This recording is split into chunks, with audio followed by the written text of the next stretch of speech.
Sa tanang buhay mo, sino nga ba ang natulungan mo na? Sa paglalakbay natin sa mundong ito, may mga taong natutulungan tayo mapasimple man o komplikadong sitwasyon. Alam ko na naranasan nyo na minsang iabot ang inyong mga kamay para tumulong. Para hindi tuluyang mabaon sa kumunoy ng problema ang taong yon.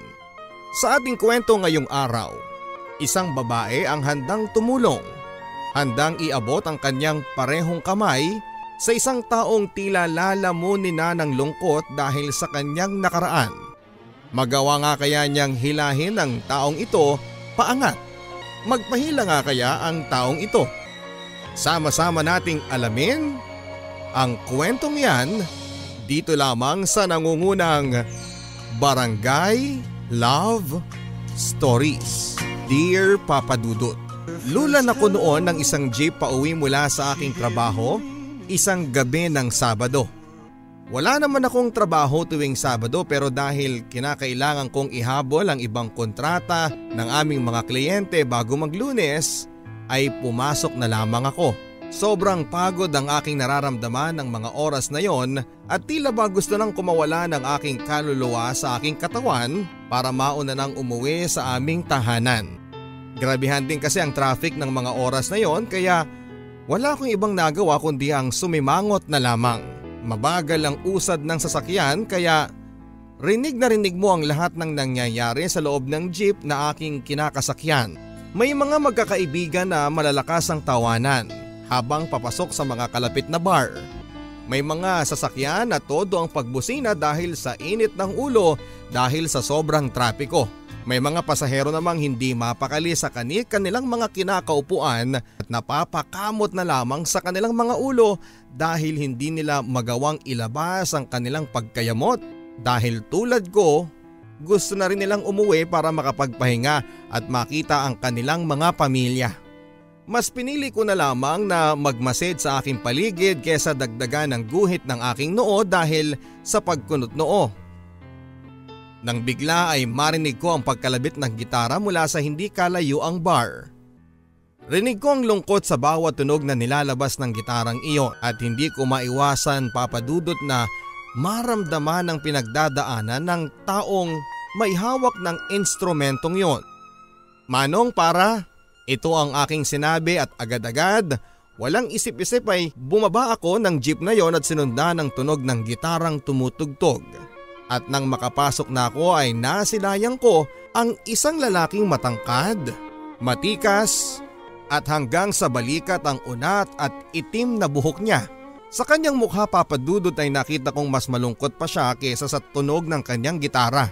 Ako si Carabel at samahan mo akong tuntunin ang malungkot na tunog ng gitarang hawak ng taong ito. Punta na tayo, Mengay. Sige na, please. Nagmamakaawang sabi ko sa aking roommate sa apartment na inuupahan ko.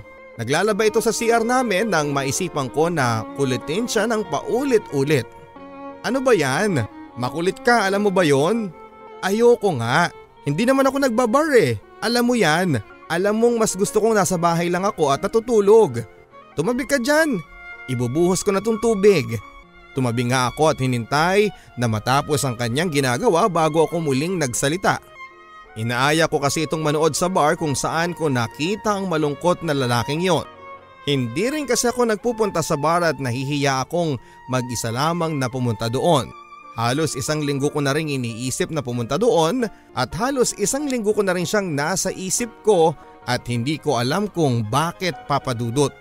Tila noong nakita ko siya noong nakaraang Sabado ay hindi na ako mapakali hanggat hindi ko siya muling nakikita at nalalaman ang storya ng kanyang gitara. O ano, payag ka na ba? Muli kong tanong. Napatayo ito at tumingin sa akin. Umiling at saka mahinang sinabing, oo. Napatalon ako noon sa tuwa at niyakap ko ito kahit na napuno ng bula ang sabon ng aking damit. Hindi na ako makapaghihintay. After work ay pupuntahan namin siya. At bahala na, makikilala ko rin siya. Si Anton. Naku miss, wala siyang set ngayon eh. Tuwing Sabado lang siya rito, 7:00 ng gabi. Iyon ang sinabi sa amin ng waitress ng bar nang tanungin namin kung anong oras tutugtog ang lalaking nakita ko. Anton pala ang kanyang pangalan. Umalis na kami ni Mengay sa bar na yon at nagabang ng jeep pabalik sa aming apartment.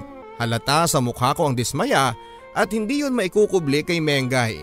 Ayos lang yan. Ano ka ba? Sasamahan pa naman kita sa Sabado eh. 2 araw na lang yung hihintayin mo oh.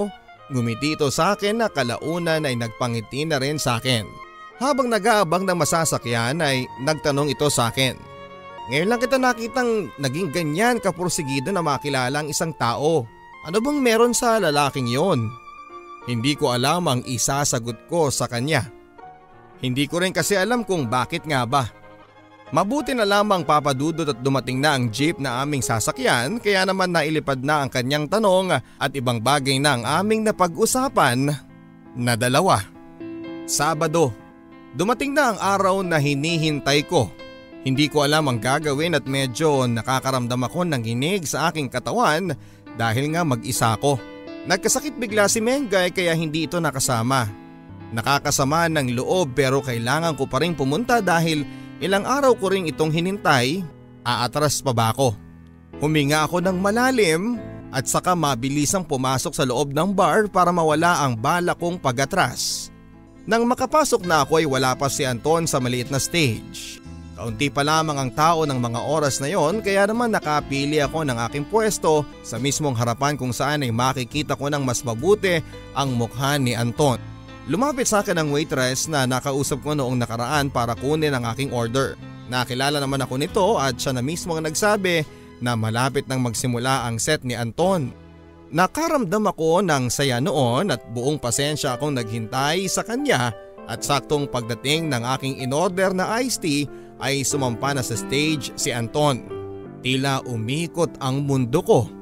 Nakatitig lamang ako sa kanya habang tinutono ang kanyang hawak na gitara. Hindi ko nasilayan ang kanyang ngiti ng mga oras na yon papadudot.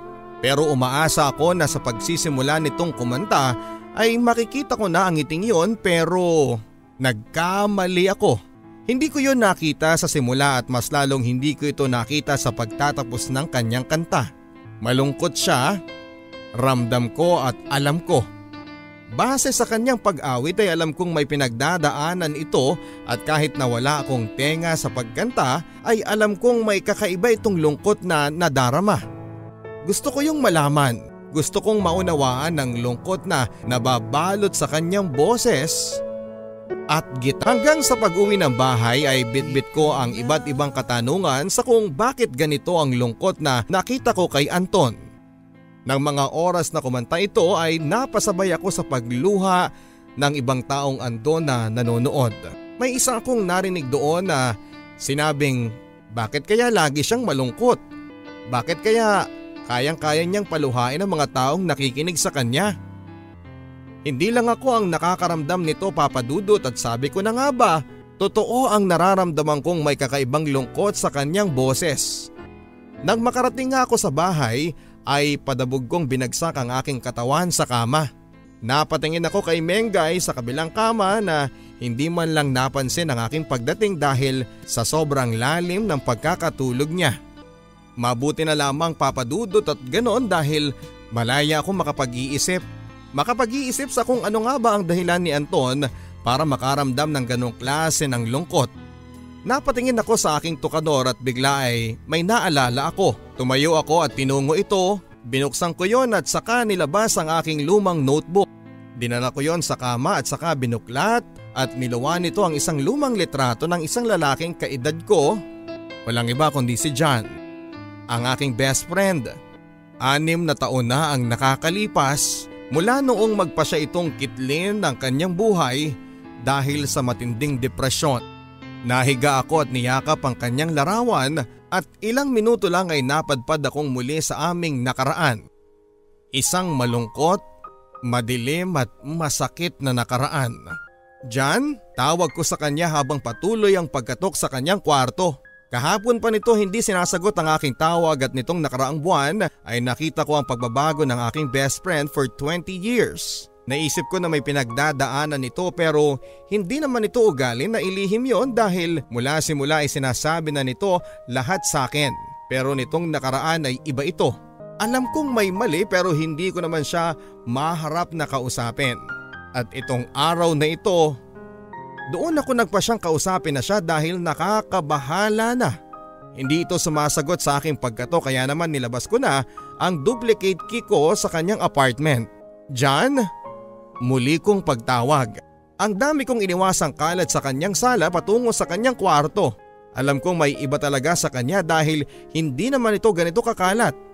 Isa si John sa mga pinakamasinop kong kakilala. Tinungo ko ang kanyang kwarto. John? Katok ko at walang sumasagot kaya naman binuksan ko ito at biglang tumakas lahat ng dugo sa aking katawan nang makita ko ang namumutla nitong katawan sa sahig ng kama. At kalad pa ang pagbula ng kanyang bibig. Sa kanyang kanang kamay ay nakita ko ang bote na tila isang lason. Hindi ko alam ang gagawin noon at hindi ako makalakad patungo sa kanya o di naman kaya ay makalabas para humingi ng tulong sa iba. Hanggang sa nakaramdam ako ng panlulumo ko at napaupo na lamang ako sa sahig at sa sahig ng aking kinakaupuan ay nakita ko ang isang papel. Kinuha ko yon at binasa. Sa kung sino mang makakabasa nito, patawad. Patawad kung kailangan ko nang sundan si Ella sa kabilang mundo. Patawad. Tumingin ako sa kanyang bangkay. Si Ella pa rin ang problema niya. Ilang taon na noong lumisan sa mundo ang babaeng pakakasalan niya sana pero nahulog ito sa kondo ng isang kaibigan niya at mula noon ay nadurog na ang mundo ni John. Akala ko noon ay maaayos na siya at sabi nga niya ay kaya naman niya pero hindi pala.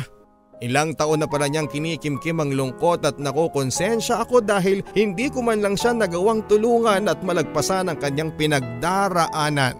Akala ko kasi ay ayos lang siya. Sabi kasi niya ay hindi niya kailangan ng tulong ng iba. Sana ay hindi ako naniwala sa kanyang mga salita. E di sana ay hindi aabot sa puntong kailangan niyang lisanin ang mundo para sumunod sa babaeng mahal nito. Nagpunta ako sa bar noong sumunod na Sabado, Papa Dudut. Mag-isa ko lang. Maaga ako nagtungo nito para makakuha ako ng magandang pwesto. Sa pagkakataong ito ay gagawa ako ng paraan para makausap ko si Anton. Noong nakaraan kasi ay napanghinaan ako ng loob kaya naman hanggang sa kanyang paglabas ng pintuan ng bar ay nanghinayang ako dahil pinalampas ko ang pagkakataon, Papa Dudut, na makilala at makausap ko siya. Makalipas ang mahigit 30 minuto ay dumating na ito pero hindi pa ito magsisimula dahil saktong alas 7 ang kanyang set kaya naman naupo muna ito sa gilid. Pinagmasdan ko ito ng palihim at habang tumatagal ay nakikita ko kung gaano ito kagwapo. Litaw ang kakisigan nito sa kanyang suot na itim na t-shirt at tattered pants. Wala itong kinakausap ng mga oras na yon, nakatingin lamang sa labas ng pintuan na tila ba may hinihintay na papasok. Gusto kong tumayo noon para lapitan siya, Papa Dudut. Gusto ko siyang kausapin. Sa kanyang itsura ngayon ay walang pinagkaiba sa nakaraan. Puno ng lungkot ang kanyang mga mata. Nang lumapit ang waitress sa akin para ibigay ang aking i-order ay naglakas daw ako na tanungin siya, "Miss, bakit lagi siyang malungkot?" Ginuso ko si Anton at kahit hindi tumingin sa direksyon niya, itong waitress ay alam niya kung sino ang tinutukoy ko. Mahirap lang siguro talaga para sa kanyang makalimot sa nakaraan. Kahit naman siguro sino, hindi basta-bastang makakalimot. Kung napagdaanan nilang nangyari ngayon kay Anton, eto lang ang makahulugang sabi nito bago iniwan ang order ko at tinungo ang kabilang mesa. Natulala ako, Papa Dudut. Ano ang ibig niyang sabihin? Nawala lang ang pag-iisip ko nang marinig ko na siyang sumampa sa entablado at nagsimula ng magtono ng gitara. Matapos noon ay buong lungkot, buong puso nitong inawit ang acoustic version ng One Sweet Day. Mula sa pagdaloy ng luha ko sa aking mga pisngi, paano niya nagagawang hilahin ako sa kanya para maipakita ang simpatya ko sa kanyang kalagayan kahit na hindi ko naman siya personal na kakilala. Bakit kayang-kaya niyang paluhain ang bawat taong nakikinig sa kanya? Hi, ako nga pala si Carabel. Madalas ako rito sa bar na ito para pakinggan ka. Ikaw si Anton, hindi ba? Pasensya ka na kung inuna kong alamin ang pangalan mo sa iba kesa sa iyo mismo. Kasi gusto ko lang talagang makilala ka. Tuloy-tuloy kong sabi nang matapos ang kanyang set. Ang tagal kong inensayo ang aking sasabihin noon para hindi ako mautal pero nabaliwala lamang ang lahat nang lagpasan lamang ako nito ng tingin at saka nilagay ang kanyang gitara sa case nito at saka dire-diretsong lumabas ng pintuan. Naiwan akong nakatanga at pulang-pula. Ang bastos naman ang ginawa nito. Maayos naman ako nakipagkilala pero bakit ganitong naging tugon nito sa akin? Hindi ako papayag na ganito lang kami nagsimula at magtatapos. Sinundan ko ito sa paglabas ng bar Papa Dudut at nakita ko itong nag-aabang ng sasakyan niya. Kinalabit ko ito at tinignan ako nito ng malamig at saka muling tumingin sa kalsada para makahanap ng masasakyan. Hoy, panagutan mo ako. Buntis ako. Ganito na lang ba yon? Matapos ang lahat ay tatakasan mo ang responsibilidad mo sa akin? Nilakasan ko ang pagkakasabi at pag-arte para tumingin ang mga tao naglalakad sa pwesto namin at nakakuha nga ako ng atensyon nila. May mga huminto pa para manood. Mas malakas ang loob kong umarte para mapansin at kausapin ako ni Anton. Bahala na Papa Dudut kung kasuklaman niya ako matapos nito basta gusto ko lang siyang makausap. Anong ginagawa mo? Nababaliw ka na ba? Mahinang sabi nito para hindi masyado makakuha ng atensyon ng tao pero hindi ako nagpapigil. Pinara ko kaagad ng taxi sabay sigaw sa kanya na pumasok ka na sa loob at mag-usap tayo. Wala itong nagawa kundi ang sumakay para matakasan ang mga mapanghusgang mga tao sa paligid namin. Nang makasakay na kami sa taxi ay masama ang tingin nito sa akin. Manong sa ikatlong kanto lang ho, sa lumang kapihan. Ito ang aking sinabi at saka humarurot na ang taxi papunta sa aking sinabing lugar. Sa susunod, huwag mo nang gagawin yung ginawa mo kanina. Nakakahiya. Ngayon pa lang tayo nagkakilala pero ginawa mo na kaagad yon. Nakasimangot na sabi ni Anton sa akin nang ihatid ako nito sa apartment matapos ang halos isang oras na pagkakape namin. Naiintindihan ko naman siya kung naging ganon ang timpla niya sa akin. Noong magkasama nga kami ay hindi ito nagsasalita at tanging sa kape lamang nakatingin.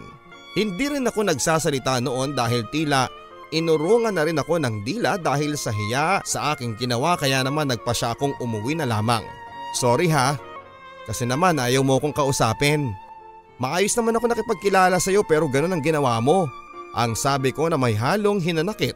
Bumuntong hininga lamang ito at saka tumalikod para sumakay na sa taxi pero bago pa man ito makasakay ay sinigaw ko ang salitang salamat sa kanya.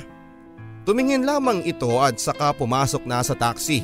Hindi na ito lumingon pa noong nakalayo na siya kaya medyo nadismaya ako dahil pakiramdam ko ay wala nga akong epektong kakaiba sa kanya Papa Dudut. Ilang saglit lang ay nilabas ko ang aking cellphone habang nasa labas ng bahay. Tinext ko siya, ingat ka pa uwi. Karabel ito. Nang masan ko na ay napangiti na lamang ako. Kinuha ko ang kanyang numero sa waitress sa bar at bahala na. Sabi ko kung magalit ito sa akin. Basta ang alam ko, eto ang simula namin. Sana may sumunod pang pagkikita matapos ito.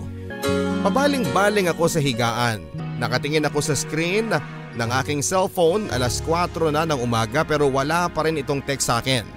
Pinasahan ko pa ng load ang cellphone ni Anton para masiguradong magre-reply ito pero wala Papa Dudut.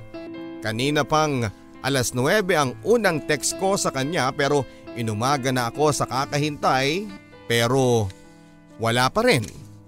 Nainis na ako kaya naman sinubukan kong tawagan pero hindi niya sinasagot. Mas lalo akong nakaramdam ng inis pero pinakalma ko na lamang ang aking sarili at inisip na baka naman kasi nakatulog na ito. Inintay ko na lamang hanggang sa magising ito at natulog na ako at alauna na ng tanghali nang magising at cellphone ko ang una kong tinignan pero wala pa rin itong reply. Bumangon na ako sa kama at muli siyang tinext. Hindi ako titigil hanggat hindi ito nagre-reply sa akin. Ganito ang naging lagay ko mula noong gabing huli kaming magkasama hanggang sa mga sumunod na araw na kahit wala itong reply ay todo text pa rin ako sa kanya. Daka sa Sabado, eto ang sinabi ko sa aking sarili at nang sumapit ang Sabado ay tinungo ko ang bar at tinutugtugan niya para makita siya at nang makita niya ako ay umiwas kagad ito ng tingin. Pinagring ko ang kanyang cellphone at narinig ko na nagring ito mula sa kanyang bulsa. Napasimangot ako dahil tama naman ang numero niya Ayaw niya lang talagang mag-reply sa akin. Naupo na ako sa dating pwesto ko at nakikipaglabanan ako ng tingin sa kanya pero hindi niya magawa. Umanda ka mamaya. Eto na naman ang aking sinabi habang hinihintay siyang matapos na itono ang kanyang gitara. Baby, I just need one good one to stay. O bakit hindi ka nagre-reply sa akin? Isang linggo akong text ng text sa iyo ah. Sigaw ko sa kanya na makalabas na kaming pareho sa bar.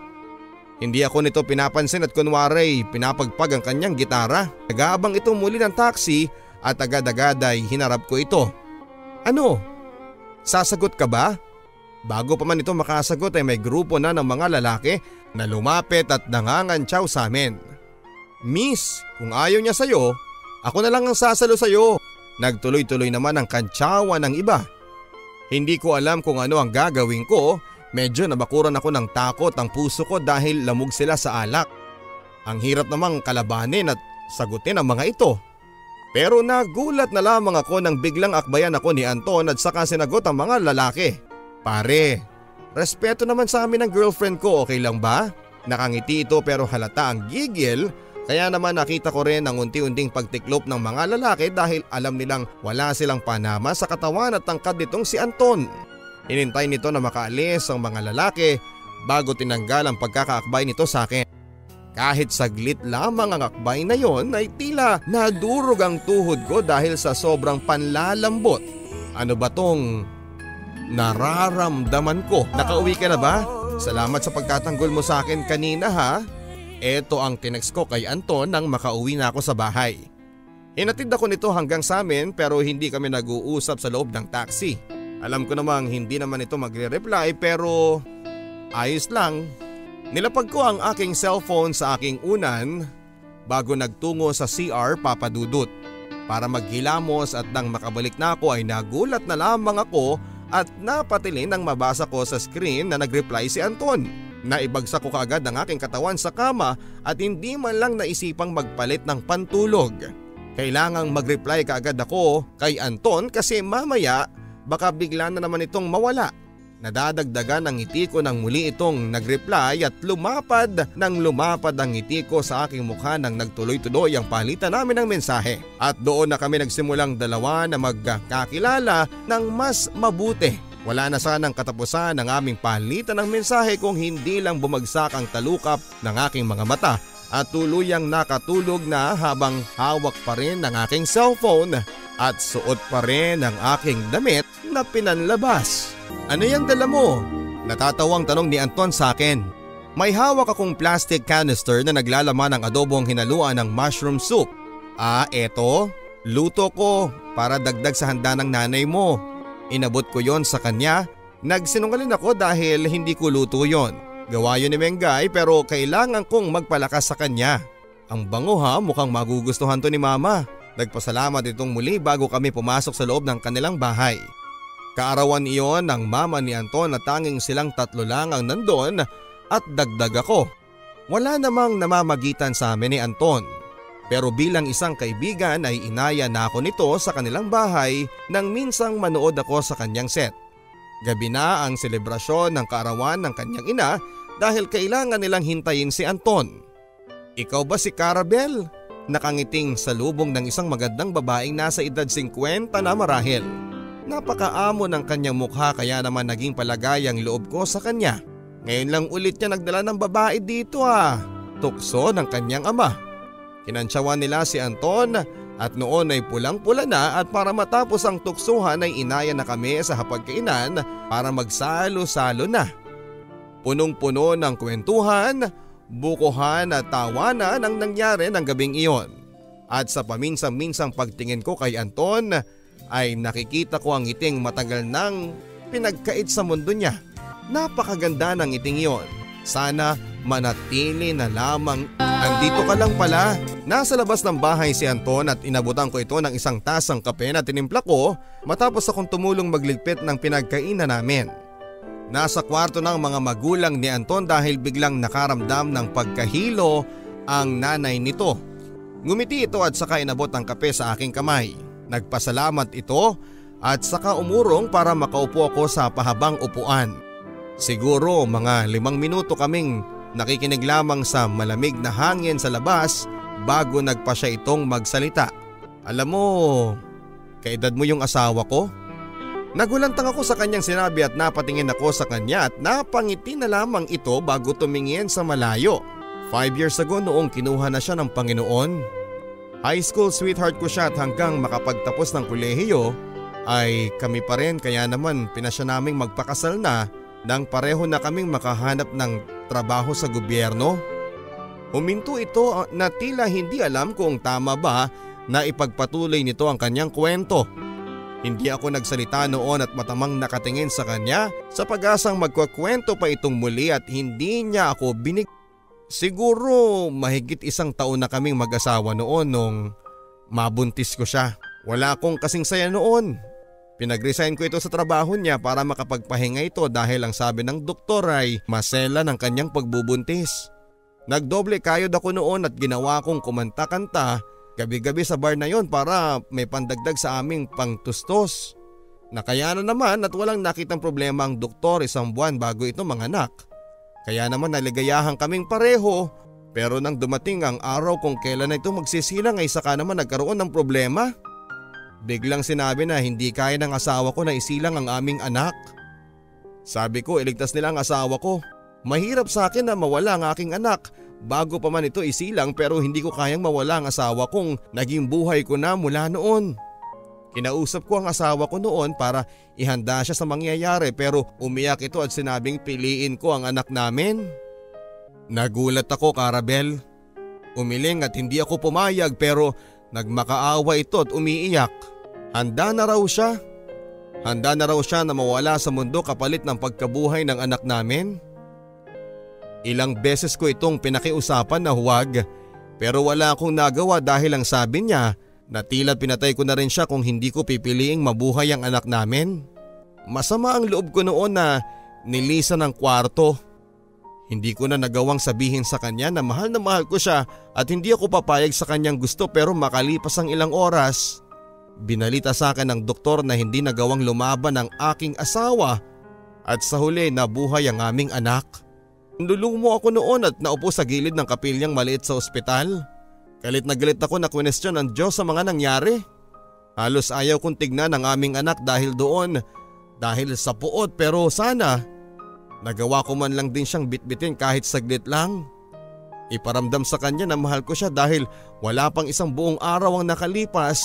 Mula noong lumisan ang aking asawa ay nalagutan din ang hininga ang aming anak.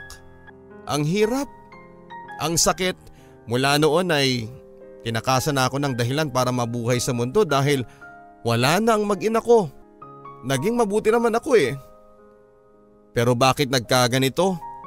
Napatungo na lamang si Anton at hindi nagawa pang magsalita at saka umiyak ng umiyak.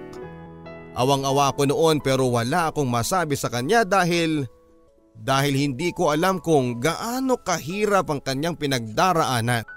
Wala ako sa posisyon, Papa Dudut, na sabihin sa kanya na kalimutan na lamang ang lahat ng nangyari, ang lahat ng sakit at pait dahil sino ba naman ako? Hindi ko pagmamay-ari ang kanyang nararamdamang pagdurusa at wala akong karapatang sabihin sa kanya na tumigil na siya. Hinaplos ko ang kanyang likurang gumagalaw-galaw dahil sa labis na paghikbi. Ito lang ang tanging maibibigay ko sa kanya ng mga oras na yon na nababalot siya ng matinding lungkot. Wala na naman siya. Saan daw? Medyo naiinis kong tanong sa waitress sa bar kung saan ay tumutugtog si Anton. At balikat lamang itong sumagot bago nagpaalam sa akin para asikasuhin ang ibang customer sa bar na yon. 3 Sabado na akong pabalik-balik dito at umaasang makikita at maririnig kong muli si Anton, pero bigo ako. Mula nung gabing umamin ito sa totoong nangyari sa kanyang nakaraan ay hindi ko na siya muling nakita pa.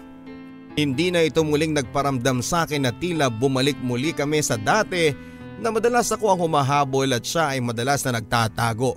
Hindi ako makapunta noon sa kanila dahil sa hiya at panay lamang ang text at tawag ko sa kanya, pero hindi rin ito iyon sinasagot. Palabas na ako noon ng bar nang lapitan ako ng waitress na nakausap ko at sinabing bakit daw hindi na lang ako maglakas ng loob na tunguhin ang bahay ni Anton para malaman ko ang katotohanan dahil Kahit sila mismo ay gusto ring malaman kung ano nga ba ang nangyayari sa kanya. Hanggang sa ilang saglit pa ay natagpuan ko na lamang ang aking sariling kumakatok sa bahay nila Anton at doon ay pinagbuksan ako ng pintuan ng kanyang ina. Umiti ito at pinapasok ako sa loob at pinaupo ako sa sala. Nagkatinginan kami ng matagal. Alam ko na alam niya ang dahilan kung bakit ako nandun. Pero mas pinili nitong hawakan na lamang ang aking kamay at tipid ng ngumiti. Hanggang sa pag-alis ko ng bahay nila ay hindi ko nalaman ang sagot sa aking tanong kung nasaan na nga ba si Anton. Lagi pa rin. 8 buwan na mahigit na pabalik-balik ako sa bar kung saan ay tumutugtog si Anton sa pag-asang marinig ko na muli ang kanyang boses, ang malungkot na gitara pero bigo ako. 8 buwan nang mahigit na paulit-ulit ang aking pagkatok sa tahanan nila. Tinakasan na ako ng hiya at kailangan kong malaman kung nasaan na nga ba talaga si Anton at kung bakit hindi nila magawang sabihin sa akin ang dahilan ng kanyang paglayo. 8 buwan nang mahigit na walang sawa akong nagpapadala ng mensahe sa kanyang cellphone at kahit na alam kong walang pag-asa na magre-reply ito, basta umaasa ako na malalaman ko rin ang katotohanan sa kanyang paglayo, Papa Dudut. Maayos naman kami noong huling gabi na nagkita kami. Maayos naman kaming dalawa bago niya ako ihatid sa bahay nang gabing sabihin niya sa akin ang lahat, pero nasan siya ngayon? 8 buwan na mahigit at hindi ko na alam kung kailangan ko pang ipagpatuloy ang paghihintay sa kanyang pagbabalik. 8 buwan na mahigit nang dalawin ako nito sa aking panaginip. Kasama nito ang aking yumaong best friend at tila nagpapasaklolo ang kanyang mga mata pero hindi niya magawang ibuka ang kanyang bibig para sabihin ang salitang magpapalapit sa akin sa kanya. 8 buwan na mahigit nang magising ako mula sa panaginip na ito at naisip na 8 buwan nang mahigit pero bakit hanggang sa ngayon ay andito pa rin ako? Umaasang babalik siya at masasagot niya ang kanyang mga katanungan na nabinbin sa ere mula noong nagpa siya itong lumayo sa akin. Bakit ho ba ayaw ninyong sabihin sa akin kung nasaan si Anton? Nakikiusap naman po ako sa inyo ng maayos na kung pwede sana malaman ko po ang katotohanan. Ang tagal na po kasi ang tagal-tagal ko na siyang hinihintay. Gusto ko na siyang makausap, pakiusap naman po. Desperadong pakikiharap ko sa mga magulang ni Anton nang umabot na ng 1 taon pero wala pa rin akong nakukuhang balita mula sa kanya. Nakita ko ang awa sa mga mata nilang mag-asawa. Nagtitinginan na tila nagtatalo ang mga damdamin. Nakipagtitigan ako sa kanila at umaasa na kapag nakita nila ang aking mga mata, ang mga pangangailangang makitang muli at malaman kung nasaan si Anton ay maaawa ang mga ito at sasabihin nila ang katotohanan sa akin dahil hirap na ako. 1 taon na akong umaasa na makita ko siyang muli dahil marami akong bagay na gustong sabihin sa kanya. Marami akong kwento na nais na ibahagi sa kanya. Mga kwento ng aking pangungulila mula noong hindi ko na siya nakita. Ilang minuto marahil kaming natahimik, nagtatansyahan kung ano nga ba ang susunod na gagawin. Mahal, ihanda mo ang sasakyan, pupuntahan natin si Anton. Ito ang narinig kong pasya ng nanay ni Anton na nagpaliwanag ng aking mukha. Makikita ko na siya. Makikita ko na siyang muli. Lumakad kami papalapit kay Anton at lumakad kaming tatlo ng sabay-sabay at walang gustong magsalita, Papa Dudut. Napakatahimik ng lugar kung saan ay nandun si Anton at nakakabingi. Binging-bingi na ako sa lugar na yon na ultimo patak ng luha ko na lamang ang nais tumigaw para marinig ng buong kapaligiran. Nakita ko na siya. Nakita na namin siya, Papa Dudut. Anak ko, Anton? Andito na kami. Ito ang sinabi ng ina ni Anton na bumasag sa katahimikan ng kapaligiran. Kaharap na namin siya at piniling umupo sa harapan niya, Papa Dudut. Hindi ko alam kung paano magsisimula. Kung paano ko sasabihin sa kanya lahat ng naipong kong mga salita sa loob ng 1 taong kanyang pagkawala.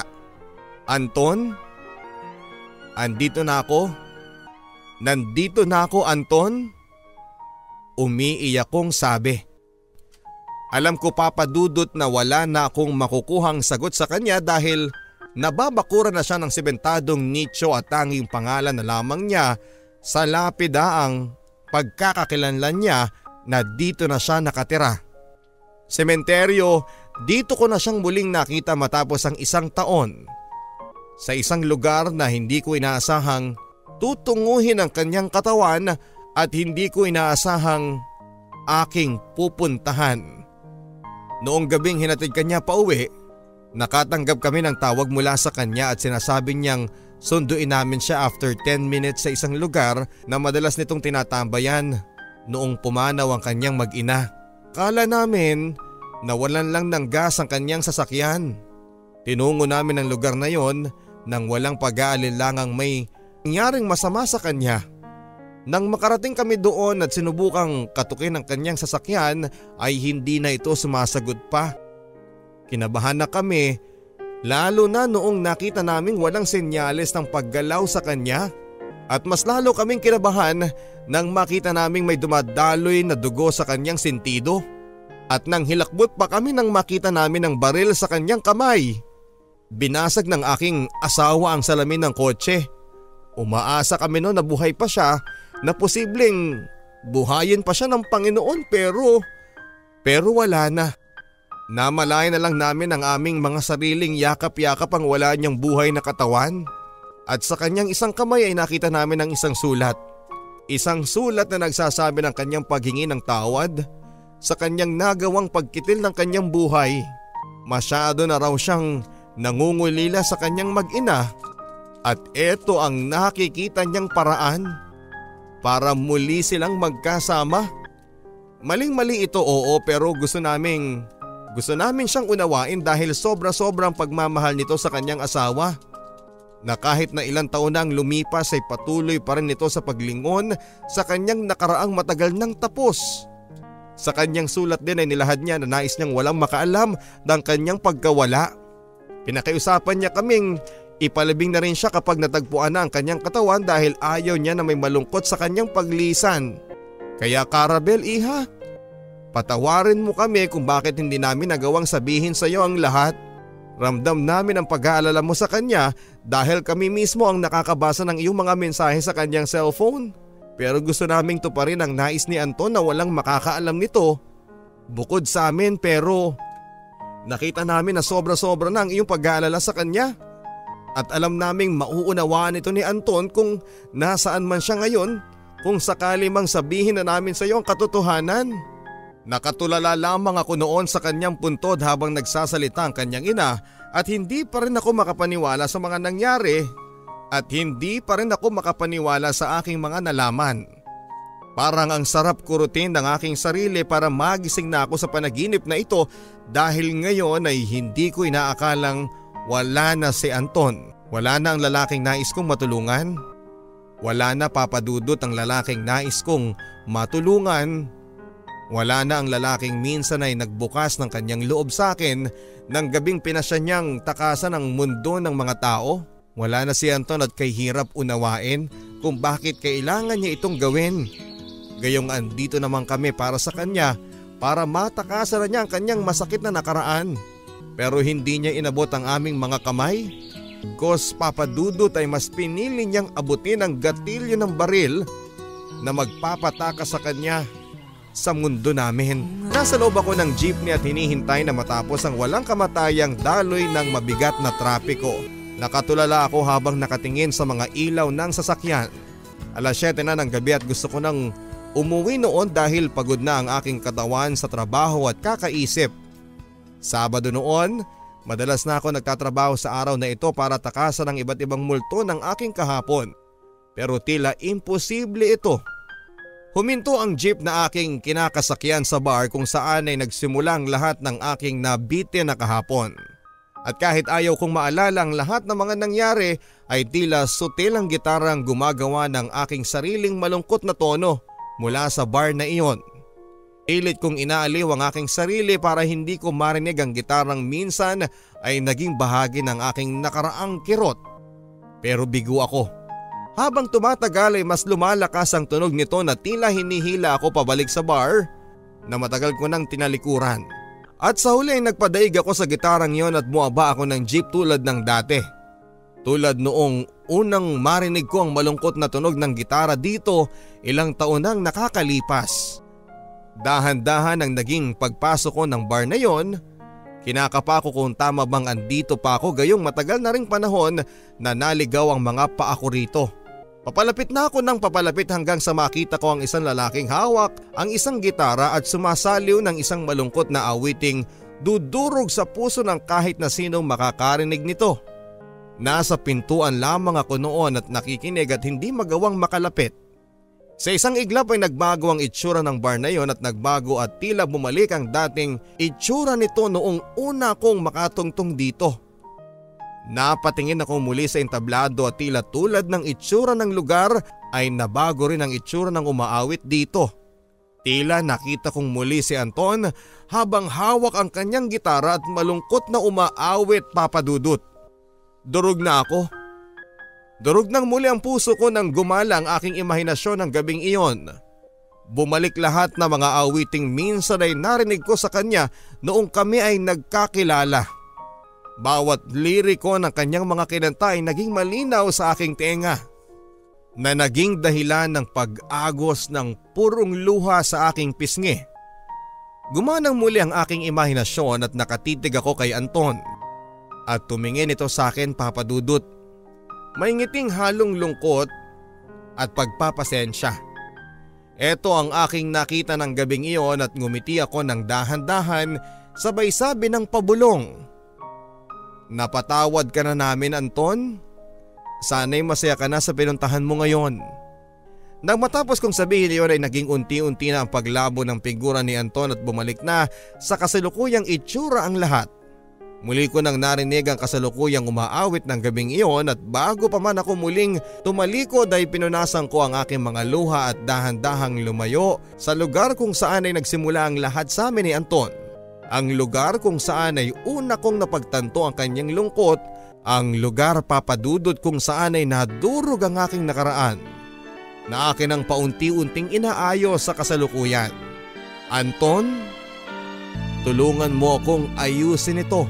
May mga tao talaga na kahit na anong pilit mong iabot ang iyong kamay para makatulong ay hindi nila ito nanaising kunin para sila'y maiahon. Kahit na anong nais mong mahablot sila mula sa pagkakahulog sa kanilang mga problema ay hindi mo magagawa dahil sila mismo ang tumangging magpatulong sa iyo. Huwag sasama ang iyong loob kung sakaling sinubukan mong tumulong pero nagawa pa rin nilang tumalikod. Marahil may mga tao lang talaga na hindi naman kailangang matulungan pero nais lang mapakinggan.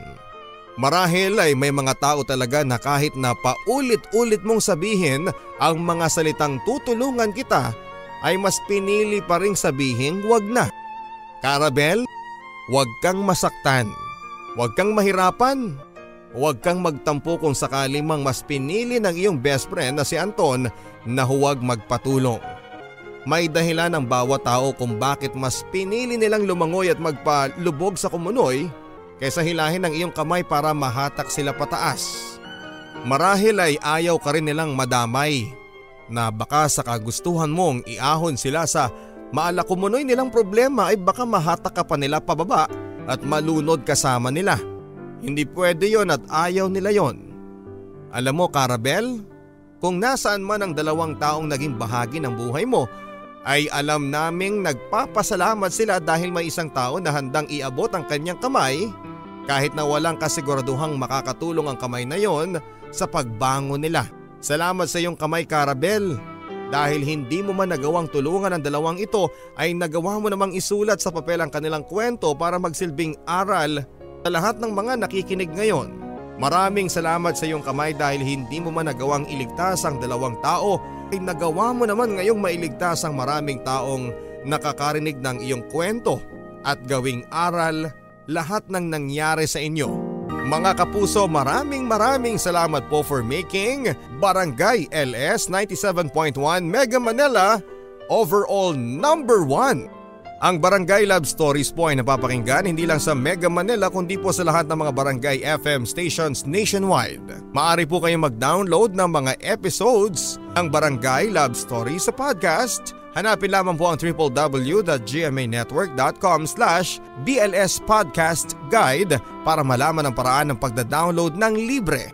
Ang kwentong inyong napakinggan ay muling isinalin para sa radyo ni Gremalyn Umali. Ang Barangay Love Stories theme song na Alaala ay inawit naman ni Jimmy Horado. Hanggang sa muli mga kapuso, ako po si Papa Dudut sa mga kwento ng pag-ibig, buhay at pag-asa dito sa Barangay Love Stories.